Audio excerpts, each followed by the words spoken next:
നിങ്ങൾക്ക് 5 AM ക്ലബ്ബിൽ കയറണ്ടേ? അതായത് വെളുപ്പിന് 5 മണിക്ക് എണീക്കണ്ടേ? ഈ സമയത്ത് പ്രപഞ്ചം കോസ്മിക് എനർജി നിറഞ്ഞതായിരിക്കും. നേരത്തെ എഴുന്നേൽക്കുമ്പോൾ ഈ ഊർജ്ജം നമ്മുടെ ഉള്ളിലേക്കും പ്രവഹിക്കുന്നു. ഈ സമയത്ത് പൊതുവെ ക്രിയേറ്റിവിറ്റി കൂടുതലായിരിക്കും. അതുകൊണ്ട് തന്നെ പഠനം, ജോലി എന്തുമാകട്ടെ പ്രത്യേക ഊർജ്ജത്തോടെ അത് ചെയ്യാൻ നിങ്ങൾക്ക് സാധിക്കും.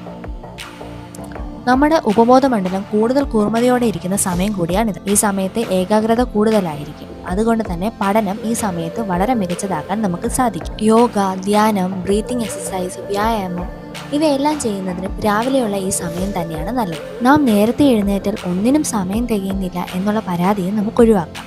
നേരം തികയാത്തവർ നേരത്തെ എഴുന്നേൽക്കാൻ ശ്രമിക്കുക. മാത്രമല്ല ശാരീരിക ആരോഗ്യത്തോടൊപ്പം മാനസിക ആരോഗ്യവും കൂടി നന്നാക്കുകയും ചെയ്യും. നേരത്തെ എഴുന്നേൽക്കാൻ ആദ്യമെല്ലാം അല്പം ബുദ്ധിമുട്ട് നേരിട്ടു എന്ന് വരാം. എന്നാൽ അല്പനാൾ ഈ ബുദ്ധിമുട്ടും മടിയും അവഗണിച്ച് നാം നേരത്തെ എഴുന്നേൽക്കുന്നത് ശീലമാക്കുക. ചിട്ടയായ ജീവിതത്തിലേക്കുള്ള ആദ്യത്തെ പടിയാണ് നേരത്തെയുള്ള എഴുന്നേൽക്കലും ഇതിനായി നേരത്തെയുള്ള ഉറക്കവും. രാവിലെ നേരത്തെ എഴുന്നേറ്റാൽ വേഗത്തിൽ ഉറക്കവും വരും. അപ്പോൾ 5 AM ക്ലബ്ബിൽ കയറാൻ നിങ്ങളും തയ്യാറല്ലേ? കൂടുതൽ ഹെൽത്ത് ടിപ്സിനായി ചാനൽ സബ്സ്ക്രൈബ് ചെയ്യും.